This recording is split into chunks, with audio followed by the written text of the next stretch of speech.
everyone. My name is Sarah. So here are all the images. And I'm here at Portside Art Center. And we have for our artist lunch today, Cesar Viveros. Cesar is a mural artist in Philadelphia. He's done a lot of prolific murals in the city. He's going to tell us a little bit about who he is and share some images of his work. Oh, I like that from profile. You can start talking. Go ahead and introduce yourself, Cesar, and who you are. Sure. Hi, my name is Cesar Viveros Herrera. I am originally from Mexico, a city that is called Veracruz, right on the Gulf Coast of the country. It's a place where I spent most of my childhood, and even as a young man, I spent some time there. Basically, the years that I spent there are the years that formed me as an artist. My greatest influence come from the place where I was born, and I always like to talk about the story of how I realized that I love art. Because being here in Philadelphia for more than 20 years has led me to be very busy doing mural as part of the public program that we have with the City of Philadelphia, the Philadelphia Mural Arts Program. I've been really busy working with them for all this time since 1997. I was lucky enough to meet an artist. Her name is Meg Saligman. Everybody, I'm sure, knows her. She has been my mentor all these years. But when I first met her, she was doing the big mural on Broad and Spring Garden. It's a huge mural, kind of a landmark. I believe that's the piece that it's a moment on the history of mural making, because when she made that mural, it everything changed. The hyper-realism that she had on that mural and the size, the scale of the building, it's like 11-story building, or huge, massive. I was walking on the city of Philadelphia when I encountered the mural, and I was perplexed. And back then, I already paint murals in Mexico and schools and small restaurants, a lot of signage. Um, but when I came to Philly and I saw that mural, I was very impressed. And right away, I decided that I wanted to meet this artist. I introduced myself. So I was lucky enough to meet her that day. And she invited me to come to the scaffolding, and what she was painting, I was, just looking at. She was talking to me and a friend, because that day it was the two of us walking by. And what happened is that at the end of that talk, small conversation, when I was coming down from the scaffolding, I talked to my friend that I wanted to go back and talk to her and see if I could have an opportunity to start painting murals with her. My friend told me that I was pushing too much, but I just decided to give it a chance. So I went back, climbed back the scaffolding, and talked to Meg and asked her if I could volunteer. And she was really like cool, because she actually was working by herself, painting this massive piece of work on her own, and she really need help. But on the other hand, she really wanted to do most of whatever is there by herself. Um, but she told me to come back the next day, and that's how our adventure started. I was working with her for the rest of the year. We finished the mural. I went back to Mexico, and next year I got the opportunity to come back and keep doing some other projects. So that's the story of my beginning on Philadelphia. But years before that, when I was a kid, and I would like to describe this, but sometimes without image it's really hard. But I just wanted to kind of like picture on your mind this story. I used to spend a lot of time on my backyard back in Mexico. Back at the time, people they didn't have the trash service. Nobody collect the trash on every week or every 2 weeks. Nothing like that. So people usually make a big hole on the backyard and bury all the trash. Sometimes they incinerate it, or sometimes they just bury it, depending on what kind of trash it was. But being on Veracruz, because the geography of the place, I have to let you know that there is so much clay, different types, a lot of red terracotta, and so every time somebody dig a hole, there was clay available to, for it was there. It was free. Every time it rains, it got wet, and it was ready for people to use it. Um, So I don't know how, because I don't really remember that part, but I started building stuff with clay, and it was so abundant. It was so much that I really didn't have any limit on building anything. And I was so happy. Like, that's the part of my childhood that really, really like transformed me into the state of mind that I couldn't think about anything else, but just enjoy life at that age, building things with my own hands and playing with that massive amount of clay. Later on, I kind of like sensed that I needed color, but I didn't know anything. I was like, by then I was probably like 6 years old, and I wanted to apply colors, and I didn't know how. Then I saw lime, the white lime that people use for construction, and I started applying to it. I started smash like bricks, make it grounded to the state that I could use it as color for my figures that I was doing. And I just look for different ways to put color to my pieces. So I will. This is the scenario of my early childhood when I started doing art. So thinking that I was doing that, nobody really guided me. I was very fortunate to be there, the right place at the right time, to learn things on my own. And the feelings that I got is what really motivates me every day. Doing any kind of art that I do, not just murals, but anything else. I think that if I'm ever able to go back to those memories, I can always revive the passion that I have on the early years and apply it to whatever I do today. That's what keeps me moving and try different things. This is different materials, different styles. Try to not to be conform what I'm doing today, but see if I can get exciting on doing something new tomorrow. Um, so now I would like to start showing you some of the images that I have, and then Do screen share here. then you will be able to see this, and I will continue talking. And So you can just click on those images and it should work. let's just try. Anyways, so,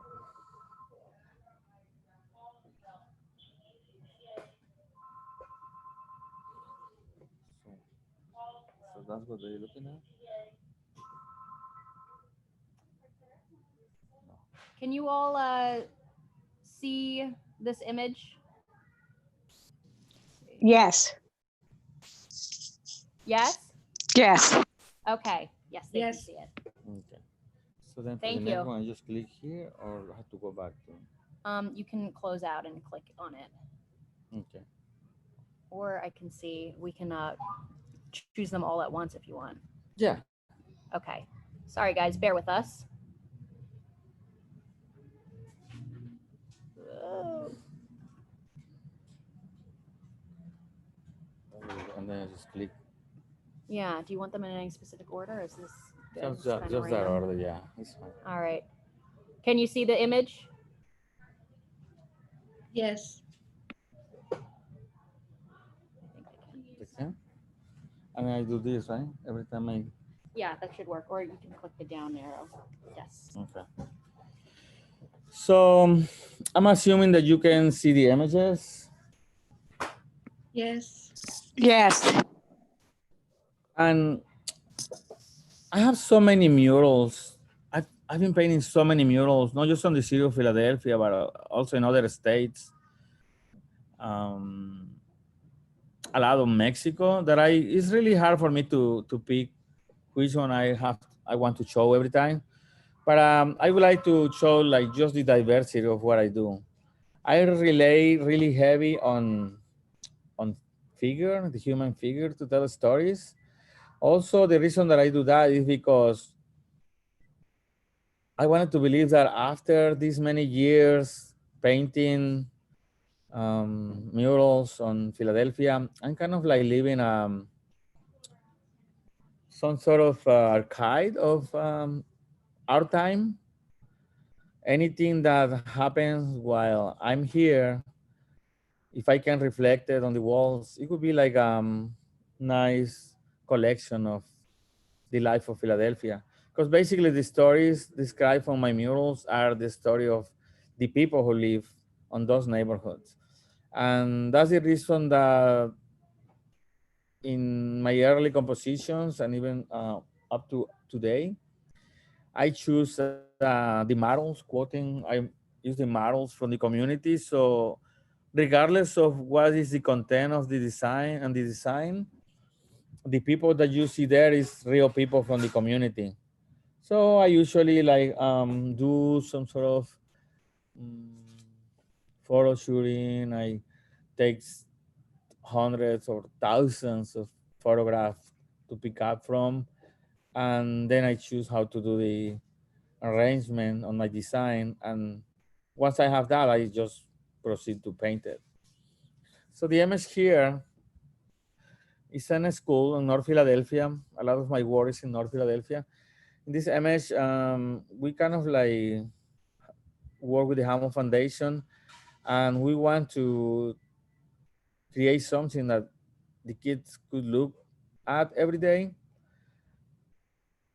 And sports was one of the things that made more sense. And because the way it was created, we have this image of the baseball player and the kids kind of interacting with that. And there is like a lot of images on the backgrounds about science. So this is just an example of some of the large scale murals that I have. Now this one here, this is part of the so-called healing walls. These are very personal. These images means a lot for me because I think it was around the 2003, 2004 year. Mm, I was invited to start teaching these classes in Graterford, the state penitentiary.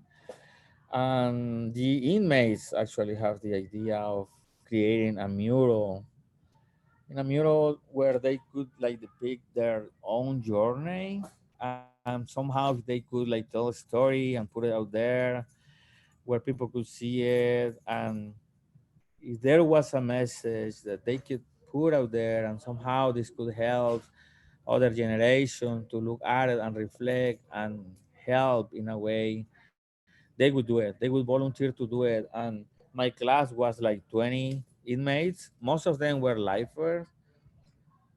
I know that one or two already after, 18 years or 16 years, two people that I met there, they are out. They managed to finish their sentence and they are out. They solid, respectful citizens of Philadelphia. And they saw the murals that they helped me to create back there.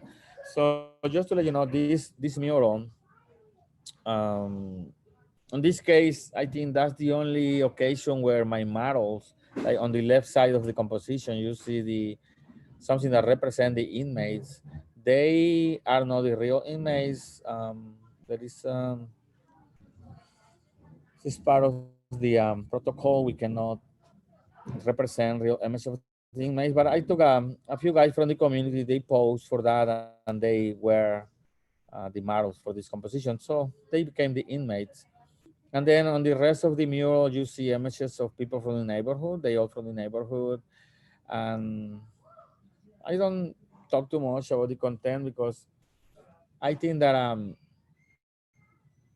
my art is, I believe, is like pretty right on front of you. You can judge it, you can see it, you can reflect on it, you can make up your own interpretations. I think that that's about art. Without any explanation, you can take from the mural whatever you like, or even whatever you don't like. For this case, there is a main element. I like these metaphors. I use a lot of imageries that I think I got that inspiration from the work of Frida Kahlo. These images that sometimes one thing transforms into another one, and there is heavily psychologically charged with emotions and feelings, if I can say. The tree represent the community.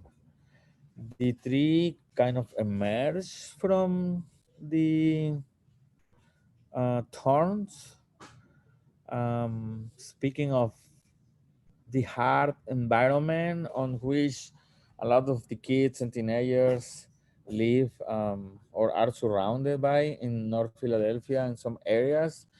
So the tree emerged tall and big, strong, and become a man. And the man is looking to the sky, and the big arms extended across the composition, reaching for the stars. And that's kind of like the metaphor for those kids who have a rough beginning, hard times in their early years, but manage to become the men they want to be and strive on their community. And the other images kind of talks for what is in the neighborhood. So the nice thing about this project is that right after that, and have to let you know that we did another mural that focused more on the journey of the people living in the community, the people affected by crime. So that was another story. This particular one is more about the inmates. And you can see really next to the men with extended arms, there is an image, there is a figure of a person that is fading on the background. You can barely see it. He's painted on gray, but it's really fading into the background. Um, but he appears again behind bars. And again, you don't see it that much because he's behind the metal door and he's there. So he's an inmate spend, making his time. But the hollow, the emptiness that he left when he was removed for the main picture is a representation of what happened when um, someone has to, you know, be on jail, being in the system, away from the family, away from the community. Um, and unfortunately, this emptiness affects everybody around them, the family, the kids, and that's a problem. That's a problem that we have to look at it when talking about incarceration on the United States. It's a huge, big, complex subject. So probably that will be for another conversation. And then there are murals like this one. Um, that's on the corner of Front and Lehigh. It's a pharmacy. And this pharmacy, there used to be another mural there by one of my friends, Paris Stencil, and he painted this mural before. But at some point, the wall got deteriorated. They fixed some stuff there. They construct something, and the mural was damaged. And they kind of saw that as an opportunity to change the subject matter on the mural, come back with a fresh approach to the pharmacy. And that's when I was invited. So on this mural, you see a collection of plants, mostly are medicinal plants or plants that you might use on your kitchen preparing your food. So I got very excited when I showed this mural. First of all, after many years of making murals with where my main elements were was the human figure on this particular piece of work, there is none of them. Everything is represented through the um, this variety of plants. Everything is said in a way that probably you might think is a garden scene or it looks like illustration. However you wanted to look at it, I just wanted to let you know that I love it. It was a great opportunity to me for explore another thing that I was experiencing in my life. When we say we, the people who live around my house, I live on North Lawrence, the block on the 20th block. There is an empty lot. There were a lot of empty lots, and a group of friends and I we took over because they were full of trash. They were like really like ugly spaces, and we decided to clean them, start test the ground, and see if we could grow plants, vegetables. Everything was positive. We did great. We did that, and then I start um, creating different artifacts, sculptures, and stuff. So we really transformed the whole thing.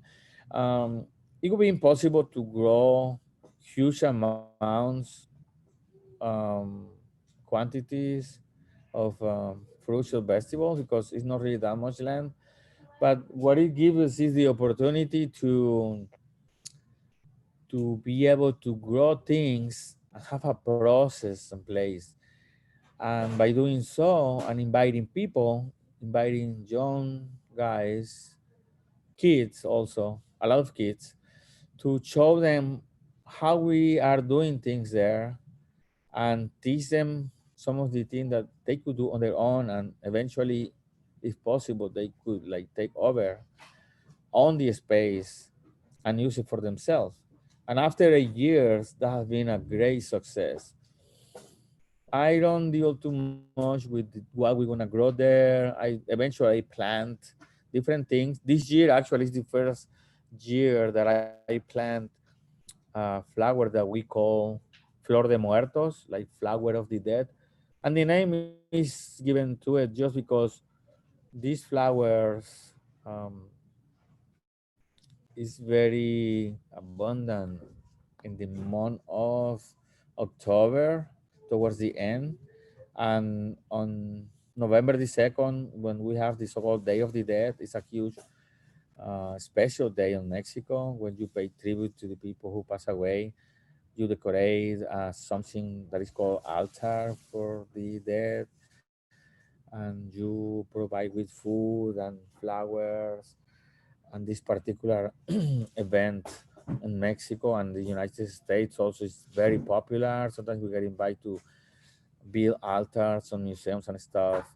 The point is that you use this particular flower. The smell is so special, so unique that makes it particular. So Mesoamerican people, our ancestors, use it back then, and that tradition persists for centuries, through the centuries, and that's what we use. So this year I'm planting those, and hopefully in November we are going to have our first on-site Day of the Dead celebration. I'm sure we will invite you, and you will be very excited if you want to join us, because it will be so much different than what we usually do in museums or community centers. When you get invited, this will be on site, and it will be really, really, really different. So we keep you informed about that. But in the meantime, I just wanted to let you know that this garden that we're doing was my inspiration to do the composition for this particular mural. So a lot of the stuff that we grow there are the things that I started sketching out and making my drawings and creating the composition. And this is the rendition of what we did at the time. That's another view of the same mural. And further north on Front Avenue, Kensington, I would say this is more Kensington. On the side of the L, there is this mural. Again, this is about the community. We got sessions with people who was there, and I took photos and I did my composition. It's very historical. All the background is about people telling me what they wanted to see, what they suggested is what you will see on this mural. Mm, that's young Cesar. I mean, not really that young. That's when I first came to Philadelphia, or around the time when I came to Philadelphia. I didn't have any Woohoo! hair on my. Look at I didn't that. have a beard or anything, but Oh, you look the same. I wanted to think that I look the same, but I'm just because I'm very optimistic. But I wasn't doing murals back then, so I was so like, I don't know. I wanted to paint something, so I just transformed the whole wall. It was an apartment, and I painted. I make it look like a wall, like a fake wall. So Oh, I so that's was, not actually falling off yeah. then. Oh, well. So I was so anxious, and then that's the time where I met Meg Saliman, and I started helping on doing the one on Broad Spring Garden. And now going back to those memories that I was talking in the beginning when I used to do a lot of clay and stuff. This is part of that influence. This photo here shows me building something that I incorporate in a mural. This is on Camden, New Jersey. This is right after, if you are going to Camden, you're coming from Philadelphia and you cross the bridge. Right after you cross the bridge, if you make a right on Haddon Avenue, you will see this mural. It's really close to City Hall, a couple blocks away from City Hall. Um, I decided I wanted to do something three-dimensional. So this kind of image mimics some of the stuff that I painted on the wall. So it's a very abstract figure. It doesn't have any meaning at all, except that this inverted cone um, was filled in with rubble and waste from construction sites happening around in the city. It was a big complex subject matter because as you're familiar with what is happening in Philadelphia, gentrification is happening. People has been kicked out of their neighborhoods when they cannot afford the new taxes or the high rents, and it's a dilemma right there because also you want progress, you want better place where to live, and of course it's a boom on economy and so much work, and it's very complex. Usually local guys don't get the jobs. It's like people from outside getting these huge um, jobs, and it's very problematic. So this sculpture here, abstract, filled in with rubbish from the construction sites around, represent what is happening now on different neighborhoods, gentrification. And this is the this is the cherry on the cake. This picture that I'm showing you, you might never see it walking on the street because this is not an actual mural. This is a image, and this is something that I want to take a note on this. People usually call mural to anything that is painted public. Like you see chalk on the streets, that's a mural. People, I don't know, people call mural to anything. That's why on this particular piece, I don't even say it's a mural. I mean, it looks like a mural, but it's painted on the roof of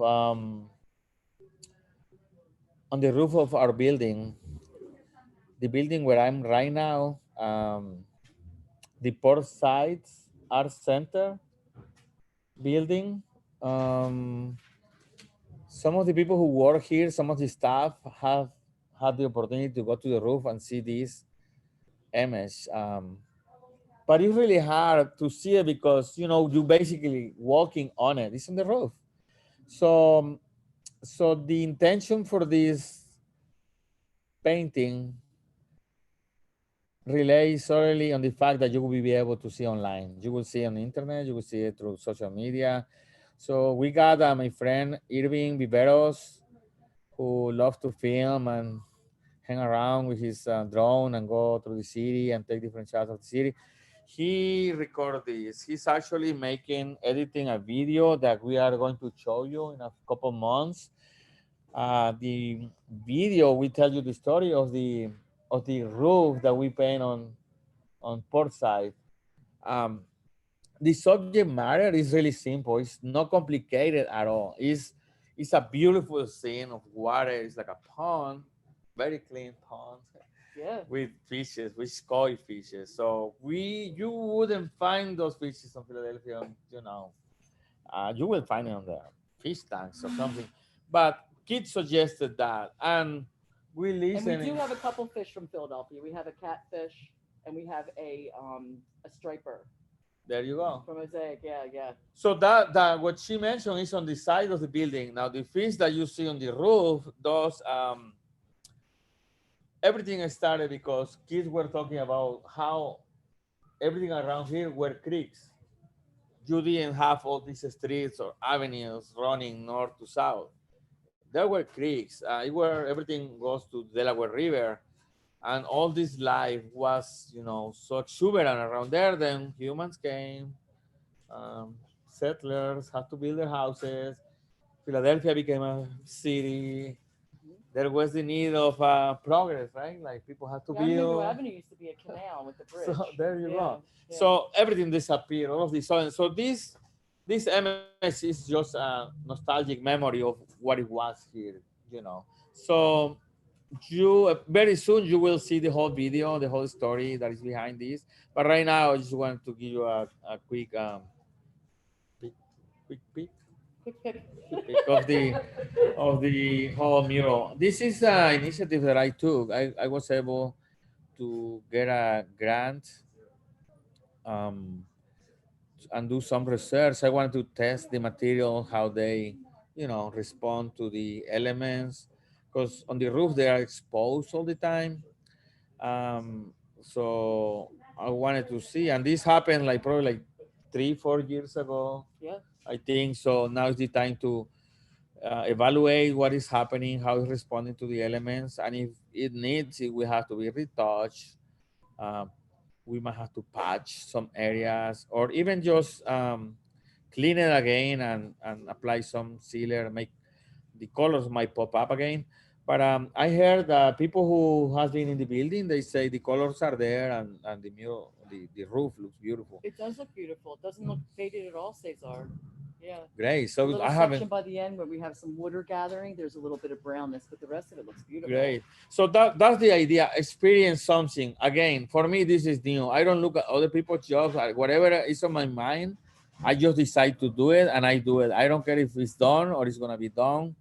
Um, I wanted to experience. So I took my paintings, I did the composition, we painted, we produced it, we filmed it. And the idea for this is that this gives the artist to freedom to basically paint whatever they want. Because sometimes on public art, there are so much restrictions. And here you have to deal with that. This is a venue that hasn't been regulated now up to today. And you can basically, artists, listen to this, you can paint whatever you want on your roof. So a strong message can be put there. As a matter of fact, when we show you a video, you will see what are we talking about. There is so many things that you can express on these spaces. So now you are the first people looking at this image. So very soon we'll show you the video. Cesar, we have a question from Marla for you. She wants to know, is there a particular concept or theme for the community garden?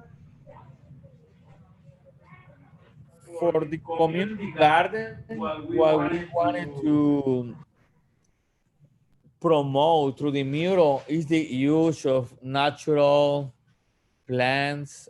Anything that you can grow on your own is going to be beneficial for your body. Anything that you can provide yourself without relying too much on Monsanto. Anything that you can Oh, grow yeah. locally, uh, you not just help your body, but you also help Organic. the local growers. Organic. Anything organic, anything you can do, that will be awesome. Fantastic. Also, the experience of working with the ground, working with the soil, anything that you can teach the kids, anything that you can do with them as a family, and being able to, take advantage of the generosity of earth and get whatever you can from it on your own.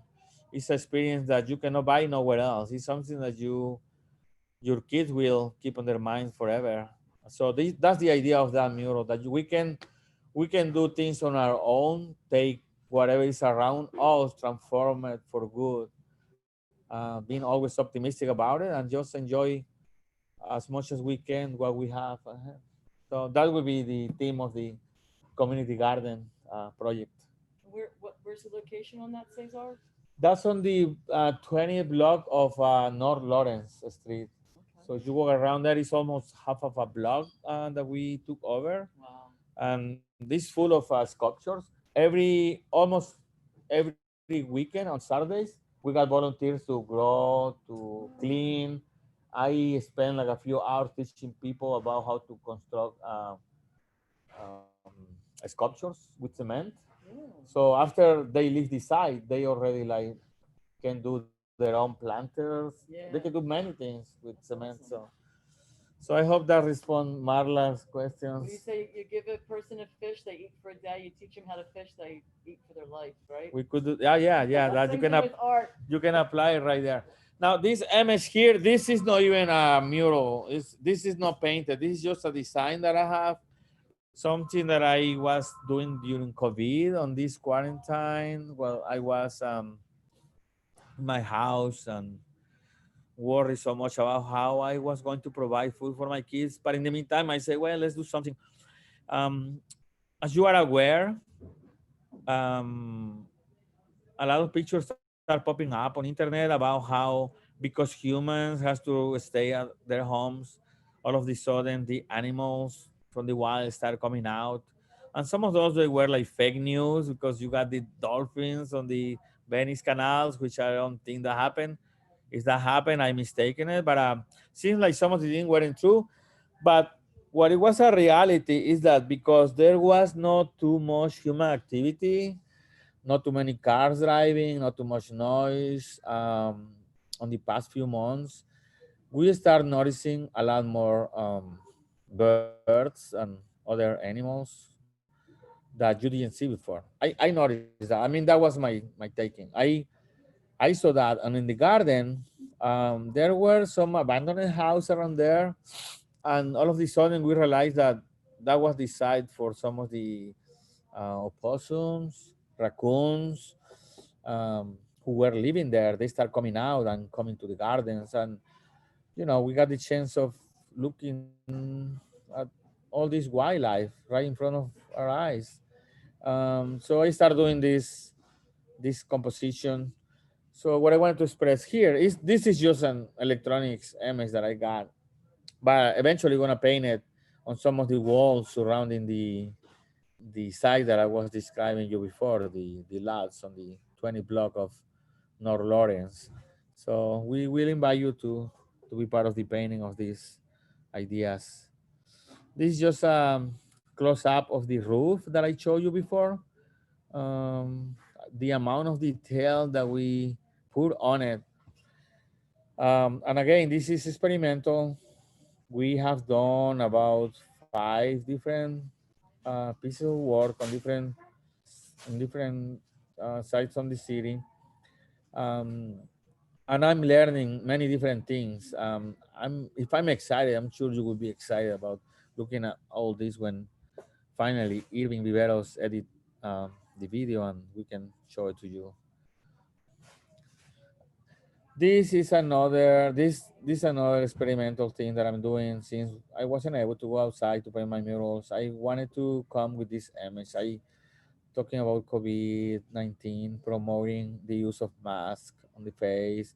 The kids here have an extra mask on the arm. He's probably gonna share this mask with a relative or friend.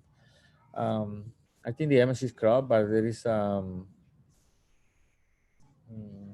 skateboard where he's about to go out and play. So as much as we were limited by the restrictions, the use of masks and other novelties that came with the coronavirus, you still can have a life. Kids can go outside and play on their own, be protected and have fun. So that was the idea of this painting that I did electronically. So I never use these tools on Photoshop. I usually just use Photoshop for the grid system. So I have to enlarge or minimize images. That's how I use it. But on this particular case, I wanted to go with full color and everything. So I painted just directly with the tools that Photoshop gave me. And I'm so happy. Not that I am an illustrator, but I think um, very soon, and I will say a couple months, and that's like eternal saying, but we are opening a store very soon. I'll keep you informed on that, and hopefully you can access some of my works, the works that I'm doing. You can, if you want, you can support my art. You will be able to buy prints or shirts or mugs with different kind of work that I've been doing on the past and new work that I've been designing just for these products. So stay tuned. It will be, but I think it's will happen before 2 months, but about that time. So maybe Forsyth can invite me again and we can do this again. We have about 15 minutes left. So while Cesar continues to talk, feel free if you have any questions to address them in the chat section. I have something I would like to say. Sure.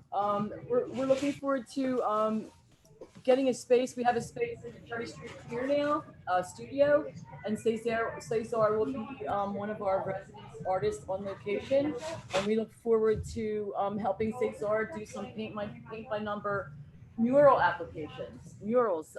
So that's gonna be really cool. We have lots of open space, and so we're going to be looking for some community participation and some you guys to visit us at the Cherry Street Pier. We're so excited. We're in studio number 12, and we have right now Christopher Windle is our artist residence, and we also have some of our community artists, Veronica Avery, myself, Bill Dancanis has some art also displayed there at the space. So they'll be opening up on Friday, so hopefully some of you guys can get down there and check some of this cool stuff out. Great. So stay tuned, stay connected with the Portside Art Center. This is, I think this is some of the last images that I have, but I wanted to share this. Besides large murals, besides the sculptures that I do in concrete on different lots around the city, there is also the work of paper mache. This image that you're looking at is an altar that I create with my past wife, Ana Giselle Palma. For years, I was her assistant. She teach me how to work with paper mache. That was her art form. She got so much passion for this media because she learned this from her family on Veracruz. And when she came to Philly and she was invited to work at Casa Monarca, she started teaching these different workshops on paper mache. And I was fascinated with this. I became her assistant right away, and we ended up, working, building altars together, applying the paper mache media, which is very exciting. So this is called Xibalba. It's a Fletcher Art Memorial on South Philly. Um, the My friend Jose Ortiz, he helped me to build the pyramid, the escalonate structure to support all these pieces, and with the help of the uh, community themselves, they were building their own pieces of paper mache while they were learning. And in the meantime, Anna and I, we produced these pieces to have at the altar as the main character. So Chibalba is the underworld. This is the Mayan mythology, Mayan tradition. So the main character at top of the pyramid, Mictlantecutli, he's the lord of the underworld. And when you pass away, and the Aztec and the Mayan tradition or the Aztec tradition, you have to go to the underworld and do a journey. You have to cross a river and so many things. It's a very long story, but you will face this character there, and hopefully he will let you continue to your journey. Mitecasiwa is the consort, which is on the right side of the image. Um, so she's like the lady of the dead too. Next to him is a character that represents the ball player. It's another mythology, a beautiful story on the Mayan tradition. Um, and that's part of the Xibalba, the underworld. And I believe that's the last of the images. That's the last. Mm-hmm. Okay. Well, thank So- you so much, Cesar. Does anyone else have any other questions? All right. Thank you so much, everyone, for joining. We will have another artist talk in 2 weeks. We will have Maria Dumlau. She is an artist from Philadelphia, joining us for an artist talk. And also, if you have the chance, please donate in the link of the artist page to Portside Art Center. That would be greatly appreciated. All right. Thank you so much. And we hope to see you at the next artist talk. Thank you so much, Cesar. Thank you all.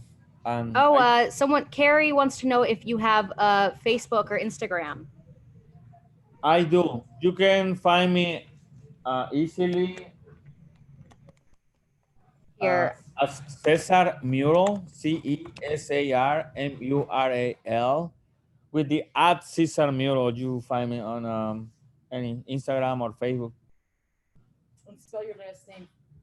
Viveros, Cesar Viveros, Cesar CESAR VIVEROS. But you look at Cesar Mural, that you will find me. Yeah, thank you so much, Cesar. It was so wonderful seeing you today. I miss seeing you when you were doing the mural. We were able to see you every day and videotape, and somehow we actually had our cameras tied onto the telephone poles with car batteries and cables, so we could film the entire process of the Yeah. mural painting, and it's amazing. Great. Yeah, thank So- you so much. Thank you, everybody, for being part of this conversation, and hopefully I will see you around. See you at So- Cherry Street. Use your masks. Wash your hands. Wash your hands. Sing happy birthday twice. Usa el jabón.